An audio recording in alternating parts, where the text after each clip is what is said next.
Sada su na redu minuti za Monte Song, kako si Dejo kazao, brzo će 27. Samo 7 dana do Monte Songa. Danima unazad na YouTube kanalu vrte se pjesme koje će se takmičiti na Monte Songu. Pomenut ćemo da će se Monte Song održati u sportskoj dvorani hotela Voko, prijatelja festivala, dakle 27. novembra, a publika će moći da prati finale na prvom programu televizije Crne Gore, kao i na platformi MNE Play, koja omogućava gledanje događaja putem interneta. Monte Song ima poseban značaj ove godine jer označava povratak Crne Gore na evrovizijsku mapu nakon dvogodišnje pauze. Dok slušamo takmičarske pjesme, njihovi izvođači gosti su jutarnjeg programa. Sa nama su Tamara Živković i Nemanja Petrović. Dobro jutro. Dobro jutro i vama. Bolje vas našli. Drago nam je da ste ovdje i da jutros 7 dana pred takmičenje razgovaramo sa vama. Svakog jutra u jutarnjem smo imali po 2 predstavnika Monte Songa. Evo Tamara, da čujemo najprije vas. Kako su očekivanja? I jeste li spremni za nastup? Pa mislim da smo spremni, da smo sve to upakovali kako treba, sad je samo uvježbavanje. Pa očekivanja su da dam svoj maksimum, da ne obrukam svoj tim koji stoji iza mene, da dam sve od sebe da to bude kako smo i isplanirali. Ko stoji? Kakav je osjećaj, jer su se nasmijali kada je počeo ovaj foršpan za Monte Song, ko će nositi crnogorsku zastavu, tako ste ponosno se nekako nasmijali. Kakav je osjećaj? Pa definitivno, ako se desi, mislim, nema boljeg osjećaja i to je nešto o čemu stvarno sanjam od malena, vjerujem i da je Nemanji to isto također san, tako da eto, kad bi se to ostvarilo. Baš sad kad je bila ova najava, nego izvini, prekidam te. Ne.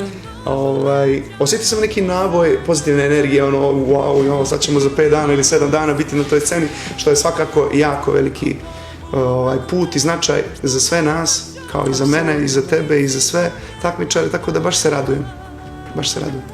Evo ga, Tamara, pjesma se zove Poguban let. Tako je. Ko je potpisuje, da čujemo ko čini tim za koji ste i rekli da ne biste voljeli da obrukate?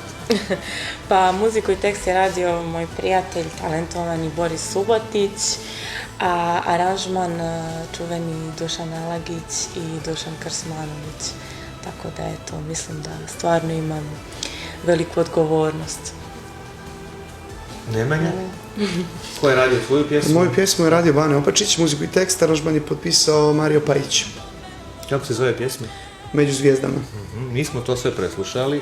Evo i gledalci sad mogu da čuju, a mogu naravno i na, kao što smo rekli, na YouTube-u i na svim ovim mogućim platformama. Da pogledaju, poslušaju pjesme i da je odaberu nekako svog favorita. Ali i da navijamo za sve i da navijamo za Crnu Goru. Kako izgledaju pripreme za Monte Song? Vi pjevate svakog dana, razmišljate o pjesmama, ali evo kako izgleda sada? Da li trenirate, vodite računa o ishrani? Kako izgledaju pripreme? Pa, nije to neka rutina ustaljena, upjevavanje redovno, mislim dosta tečnosti, onako neke uže stvari koje ja radim, to su onako moje rutinske stvari zapravo. Upjevavanje, nije sad to ništa spektakularno, ali to su neke stvari koje održavaju tonus glasa, da bi glas bio spreman za te neke stvari, zapravo to je nastup koji je zapravo 3 minuta. Ako pjevač nije spreman da otpjeva pjesmu koja traje 3 minuta, onda bolje da se ne bavi muzikom, realno.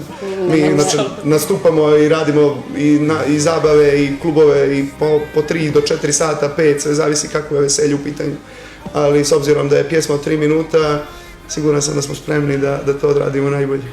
Čuvaš li ti neke tajne zanata horskog pjevanja ili ih onako nesebično dijeliš sa kolegama, s obzirom da si profesor horskog pjevanja, da li te pitaju kolege za neki savjet? Pa što se tiče upjevavanja, tu ima dosta srodnosti, jer to je slično upjevavanje, kako se upjevamo i za hor, tako se upjevamo i za razne druge pjesme vezano za pjevanje bilo kog žanra. Da li je horsko ili je pop ili klasik ili rock, nevažno je skroz, upjevavanje je jednako za sve. Tako da to je po meni glavna stavka da se glas dobro pripremi. Tako da neko to iskustvo koje imam u horu i tim nekim stvarima mi jako znači. Ovo je prilika i da vas publika malo bolje upozna, pa ćemo, Tamara, pomenuti da ste studentkinja Fakulteta muzičke umjetnosti u Beogradu, odsjek flauta. Brojni festivali, brojna takmičenja su iza vas. Jesu. Evo prilike da pomenete neka i da... Pa što se tiče pjevanja, eto, ja sam krenula u horu također, kao solista. Od 10. godine sam aktivno bavim pjevanjem, tu su i dječji festivali, Naša radost, Zlatna pahulja, pa Pinkove zvezdice, pa Zvezde Granda i eto. Aktivna, a što se tiče flaute, također sam na takmičenjima od 4. osnovne, tako da eto, uvijek sam bila aktivna i na jednom i na drugom polju. Meni i tebe malo bliže da upoznamo. I ti si počeo veoma rano da se baviš pjevanjem i učesnik si brojnih festivala. Jesam, od 5. godine sve krenulo onako sa prvom pjesmicom Anja, koju sam skoro u jednoj emisiji pomenuo, pa onda kroz festivale razne dječje, 12 čak festivala sam obišao, poslije toga sam bio i na Letu ka zvijezdama, to je poznato. Da, sjećamo se. Prije 12 godina, je li tako? Da, prije 12 godina prolazi vrijeme, tako da posle fakultet, posle Zvezde Granda, sve nekako je onako išlo jako lijepo i sad evo Montesong i baš se radujem. Šlag na to. Ove godine objavio si još 2 pjesme, je li tako? Jesam, ove godine. Generalno, ova 2024. mi je jako lijepa i baš sam onako ponosan i srećen i samo neka tako ostane, ja se ne bunim. I također Bane Opačić mi je potpisao i ove prethodne 2 pjesme. Odradio sam i jednu obradu koju je pokojni Darko Radovanović radio, pjevao zapravo pjesmu Sanjam te. I to je jedan sjajan projekat koji me baš onako čini ponosnim. Eto, ono. Jeste li preslušali pjesme ostalih takmičara? Kako vam se čini konkurencija?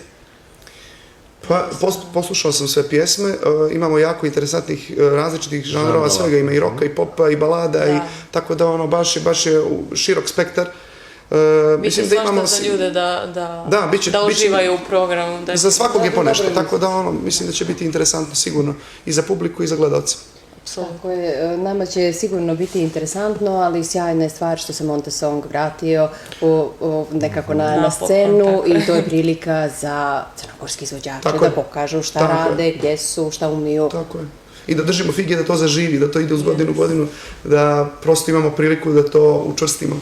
Da, najviše za pop i rock pjevača nekako mislim da manjka platformi, tako da ovo je idealna prilika stvarno. Jeste li kao mlađi ili kad ste bili mali, ne kažem mali, s obzirom to da vi imate zaista svega 20 i nešto godina, nije ženu lijepo ni pitati, pa nećemo, Nemanju znam toliko dugo i on je mlad, ali jeste li maštali u eurovizijskoj sceni? Jeste li pratili ranije Eurosong? Apsolutno, svake godine. To je bilo podmoranje da se prati, tako da ne znam, od favorita pamtim Husi, Moje Kotorane, zajedno sa Ninom Žižić, pa ne znam, baš smo pričali sad Knez, Sergej Četković. Imali smo predstavnika zaista dosta i dosta lijepih pjesama. Tako je. Koje je tebi možda nakon negdje najviše pažnje? Pa ono čega se ja sjećam, Stevana Fedije mi onako u glavi, čini mi se to je bilo 2007. prve godine kad smo ono pošli. Cipele pjesme. Cipele i Ajde Kroči je bilo čak onda. To je bilo baš onako zapaženo. Naravno Knez, Sergej, to sve što si pomenula, Husi. To je sve bilo onako baš praćeno i zapaženo.